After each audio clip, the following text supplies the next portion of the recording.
paz do Senhor, bom dia, meus amados irmãos. Vamos iniciar mais um devocional e hoje vamos começar o dia com o Salmo 37, o verso 5.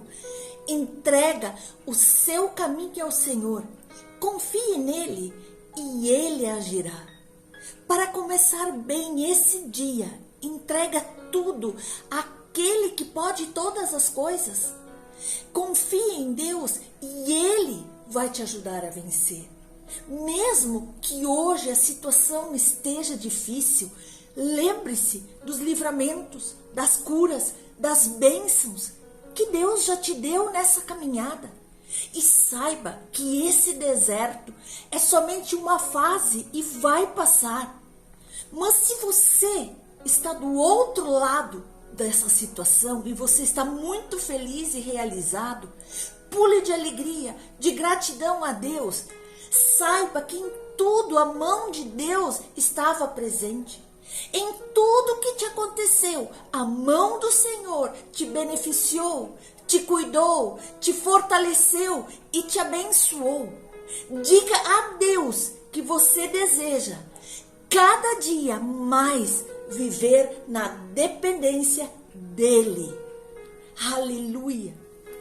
A palavra do Senhor em Atos 16 nos diz: e perto da meia-noite, Paulo e Silas oravam e cantavam hinos a Deus e os outros presos os escutavam.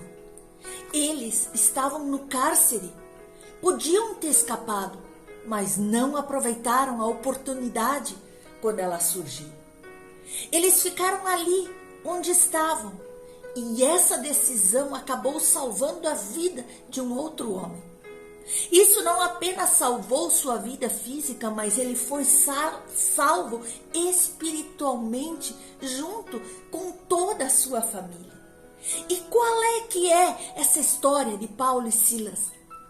Nós todos já ouvimos falar, mas ela me impressiona como eles tiveram fé em Deus. Mesmo naquela situação de total aflição, presos, chicoteados, eles tiveram forças, coragem e fé para louvar ao Senhor diante de tudo aquilo que estava ao redor deles. Isso nos ensina algo precioso. Não importa a situação que eu e você estamos, Ele está do nosso lado e nós precisamos louvar. Paulo e Silas acabaram presos porque eles estavam sendo seguidos por uma escrava que estava possuída por um espírito. Ela ganhava dinheiro para os seus donos de adivinhação. Mesmo que ela estivesse falando a verdade sobre Paulo e Silas e outras pessoas que estavam com eles, dizendo que eram homens de Deus, Paulo, assim, expulsou o espírito dela em nome de Jesus Cristo. Mas os donos ficaram muito zangados porque perderam a capacidade de ganhar dinheiro usando aquela moça para prever o futuro. E então eles armaram e prenderam Paulo e Silas e os levaram perante as autoridades, alegando que eles eram judeus defendendo costumes ilegais para os romanos. Paulo e Silas eram cidadãos romanos, eles não discutiram e nem tentaram usar um meio para escapar da prisão. Nós aprendemos com eles tanta coisa preciosa, mesmo jogados, despidos, espancados, jogados lá na prisão. Eles nos ensinam que nós temos que louvar ao Senhor na prisão, no deserto, no vale, na aflição, na lágrima. Porque eles, apesar de ter sido tão espancados, o corpo completamente dolorido, tudo doendo, os pés algemados, eles cantavam hinos ao Senhor e oravam.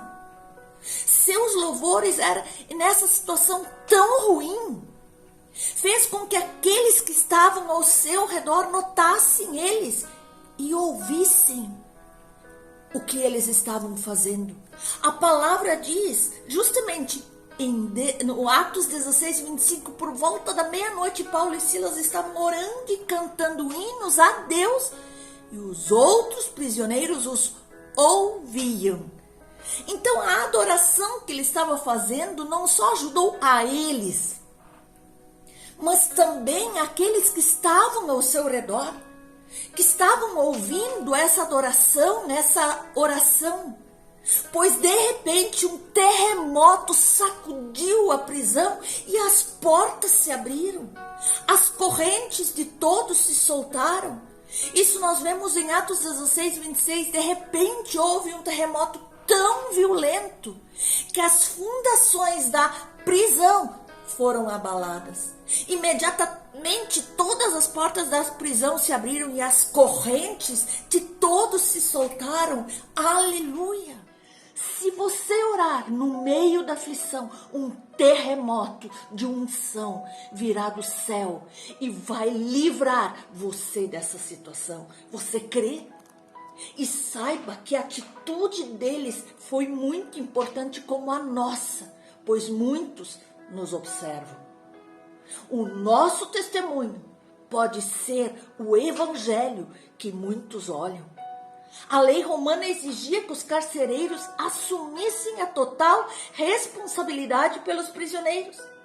Se Paulo e Silas e os outros prisioneiros tivessem fugido naquela noite, quando as correntes se soltaram, o carcereiro possivelmente teria sido morto. E por isso que ele os colocou na prisão interna e prendeu seus pés aos troncos. E quando eles não escaparam mesmo diante dessa ação milagrosa de Deus, eles salvaram a vida do carcereiro. A palavra nos diz que o carcereiro, ao acordar e ver as portas das prisões abertas, desembainhou a espada, estava prestes a se matar, pois achava que os prisioneiros haviam fugido porta fora. Mas Paulo gritou: não se machuque, estamos todos aqui.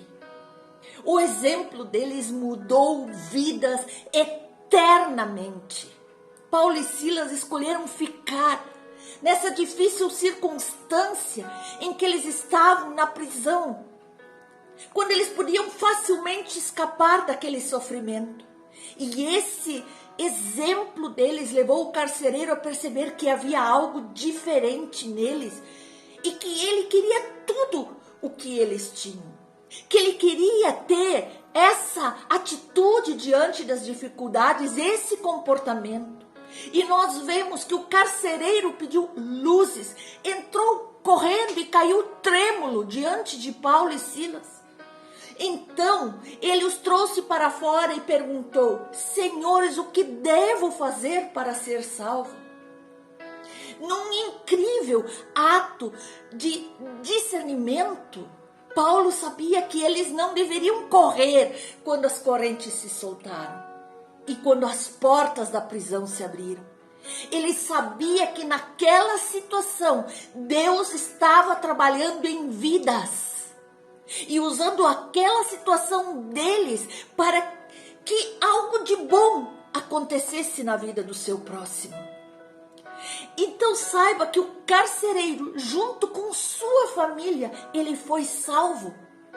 Paulo e Silas responderam: creia no Senhor Jesus e você será salvo, você e sua casa.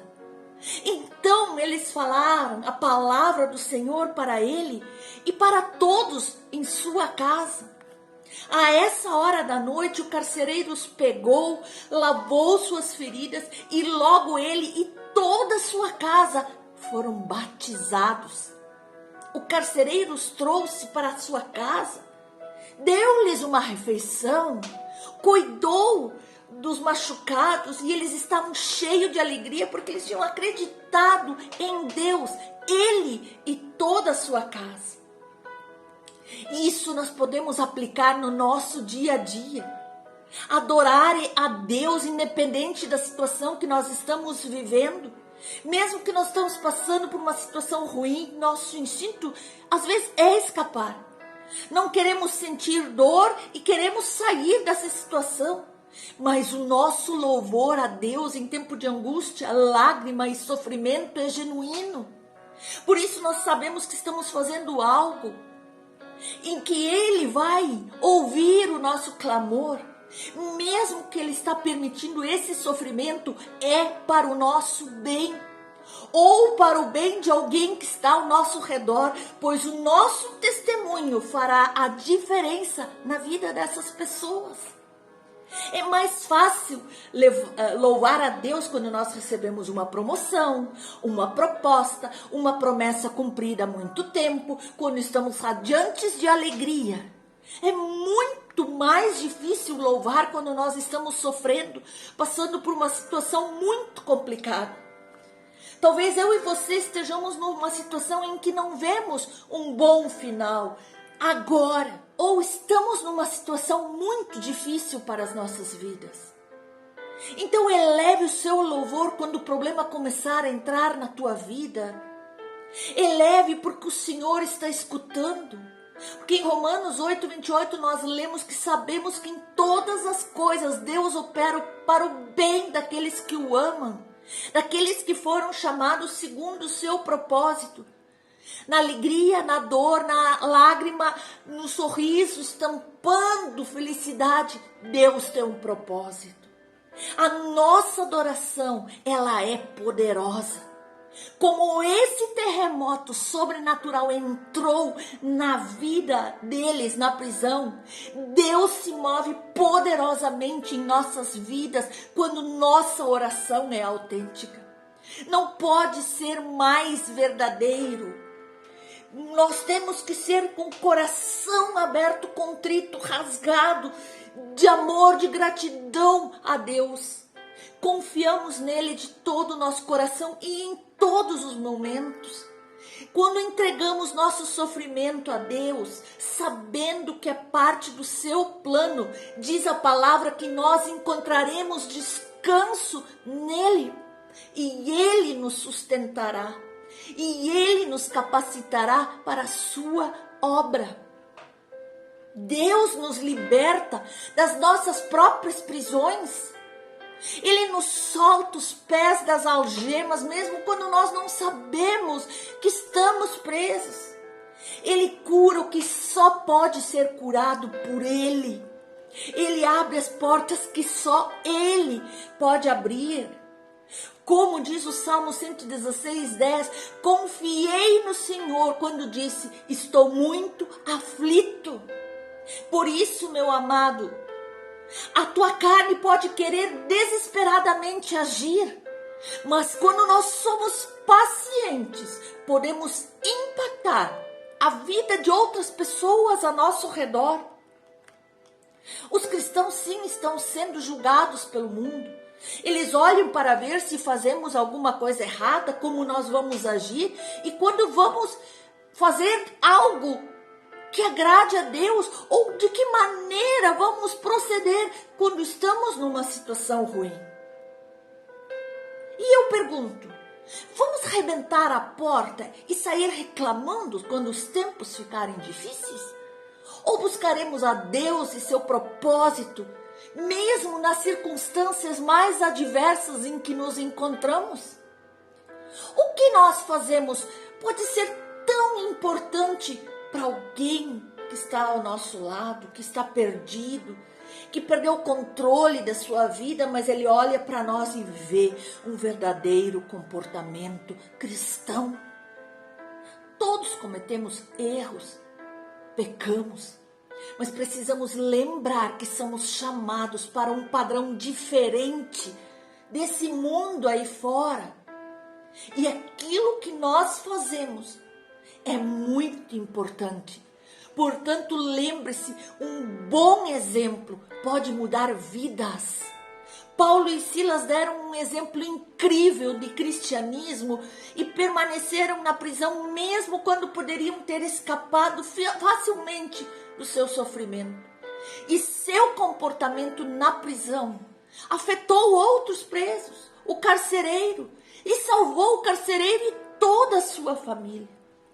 E assim nós temos que lembrar que o nosso comportamento pode e vai afetar outras pessoas. O que os outros veem em nós em tempos de dificuldade pode ter um impacto profundo. Eles podem ver como lidamos com a situação e nos usar como exemplos a seguir, como referência em suas vidas. Porque nessa terra todos teremos aflições, mas Jesus está conosco para nos livrar de todas elas. Joseph Campbell escreveu: a caverna em que você tem medo de entrar é que contém o tesouro que você procura. Aleluia! É no deserto que Deus vai nos capacitar, fortalecer, sustentar e preparar para a obra que Ele tem com as nossas vidas. Paulo não planejava ser preso, mas estava disposto a se submeter a Deus, continuando a louvá-lo mesmo com correntes. Lembre-se, meu amado, esse é um exemplo para minha vida, para tua vida. A vontade de nós muitas vezes sair correndo diante da situação é grande. Mas nós temos que saber que com Cristo somos mais que vencedores, mesmo em meio ao sofrimento. O cristão verdadeiro diante da tristeza está alegre. Está dizendo e mostrando o Deus que ele confia. Mesmo na pobreza, ele está abençoando outras vidas. Mesmo não tendo nada, ele possui tudo, porque ele tem um Deus que é o dono de tudo. E ele é capaz de enfrentar qualquer situação, qualquer adversidade, qualquer obstáculo que surgir na vida dele, pois os seus olhos estão fixos em Jesus, que é o autor e consumador da nossa fé. Meus amados, nesse dia eu quero dizer para você, não desanima. Essa luta não é para sempre. Essa prisão não é para sempre. Esse deserto tem dia e hora marcada para acabar. Então louve ao Senhor, porque nessa adversidade Ele está com você. A mão do Senhor está sobre você, te fortalecendo, te sustentando, te capacitando. E eu declaro que no meio dessa adversidade, Ele vai romper as correntes que te aprisionam e Ele estará escrevendo uma nova história para você. Livre, livre para adorar. É isso que nós somos. É isso que o Senhor espera de mim e de você. Para que assim Ele possa agir, mandar um terremoto de unção, de bênçãos, de vitórias sobre as nossas vidas. Em nome de Jesus. Deus abençoe poderosamente a tua vida, a tua família e tudo aquilo que você faz.